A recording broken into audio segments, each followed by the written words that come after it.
I'm here because I am a roaring lion crying out righteousness. I want to inform you about the foreclosure action that's been leveled against us by the Mellon Bank. The Mellon Bank has $52 trillion in assets that they're managing.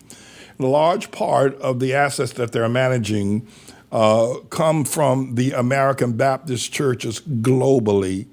And they manage the assets of their mortgages, their retirement programs, their building programs for the American Baptist churches. So the American Baptist churches have invested literally millions, if not billions of dollars into the Mellon Bank. However, the Mellon Bank has leveled a foreclosure against us, our church, our school, our elementary school, our high school for 27 years, our homeless shelter, our children's breakfast program, our sanctuary.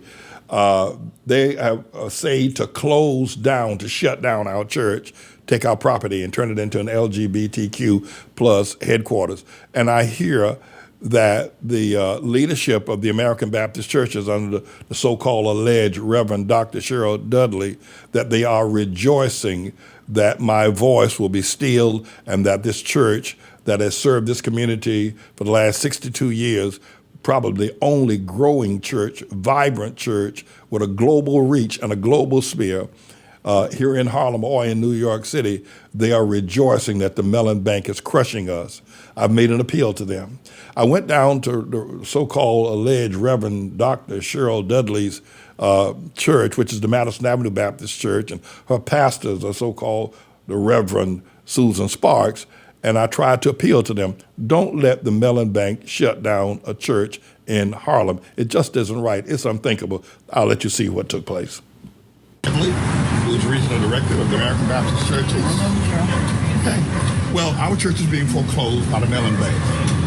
The Mellon Bank has deposits the ministers and missionary benefit money. And Cheryl Dudley has done nothing to stop this vicious, blood-sucking foreclosure of our church in Harlem. Let me ask you something, Pastor. I understand if you have an issue that you want to discuss with her, but we have folk here that are ready to worship God today, this morning. And no fooling. Yes, no fooling. I know, but this... Well, we'd like to worship God, too, in our church. So tell Cheryl Dudley to call the Mellon Bank or call Louis Baldini, tell the Mellon Bank to take their blood-sucking hands off our church. I would like you to have that direct conversation with Cheryl, but I do not want my folk... Well, we're going to protest here today. Well, we can't... You're welcome to stay on the sidewalk, but our folk are going to have worship today. All right, fine. And we appreciate that you need to raise your voices. We're sorry. But, you know, you express no concern about our church being foreclosed by this bank. I just said I'm You're only concerned about yourself. That's just par for the course for people like yourself. I'm very sorry. No, you haven't. You came out here and told me that you want to have worship. Okay, sir. You're not concerned about us. I need to take care of my family here, so I'm going to leave. I'm going to take care of my...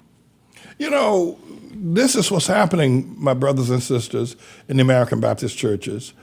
You would have thought that that woman had a lot of people out there that day, had children and elderly people. You would have thought that she would have said, Pastor, I need to preach. I'm on schedule to preach. Can you come inside, sit down, and then after, I do my sermon, then maybe we can talk about this. Maybe we can call the so-called alleged Reverend Dr. Cheryl Dudley. But she didn't do that. She showed no Jesus. She showed no pastoral skills whatsoever. She showed no crisis management skills. I mean, it is a scream that this woman did not invite us inside of the church. And once she got inside the church and had her homily or whatever it is that she said that she does, she then called us violent. And told the people, the members, they only had about 4 or 5 people in there in the first place, she told the members to go out the other door because we have violent voices outside on this guy, run from there. I mean, what church? I mean, even she thought we were sinners, the worst person, or even sinners are invited inside of a church. Look at what she says. Watch this.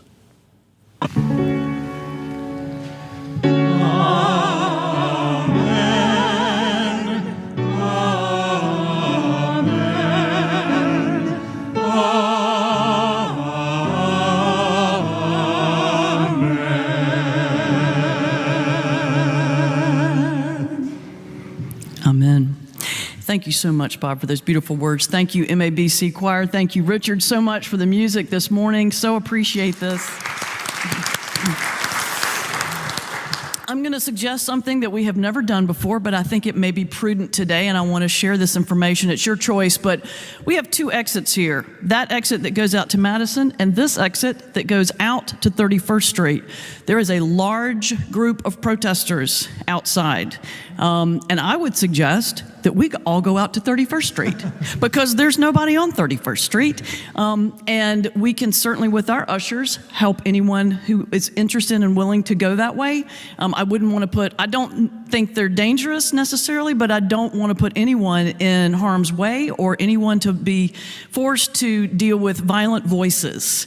So if you are interested, please feel free to speak, to chat, to visit for a little bit, but when you're ready to go, we prefer that you go out this way. May God's blessings be on each of you. May you have strength for the coming days. And may all of you remember that this is family, that you will always be welcomed here as family, and that you are God's family. Amen. Violent voices? Violent voices?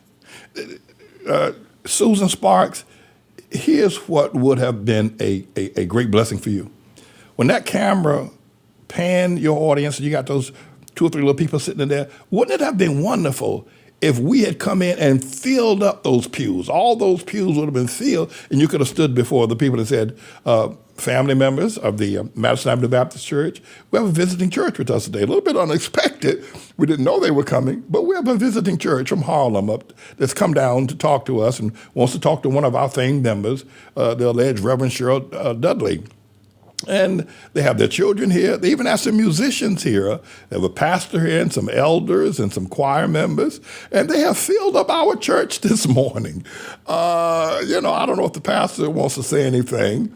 They're having a problem, Madison Avenue Baptist Church. They're having a problem. The Mellon Bank is foreclosing their church, and they're very concerned. And so they came to us to seek help.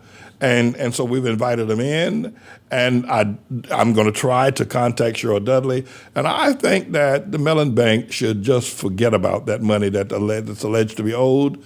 These look like wonderful people. Look at these school children. And our church, and we would like to come uptown and preach in your church, Pastor Manning.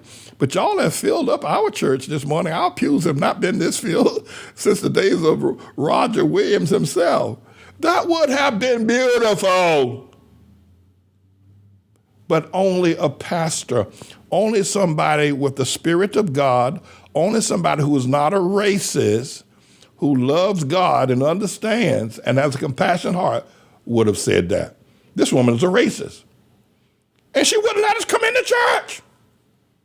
It would have been a beautiful. She could have used that for the rest of her life, of having all us sitting up in that church. Fill that church up for the first time. She's a racist.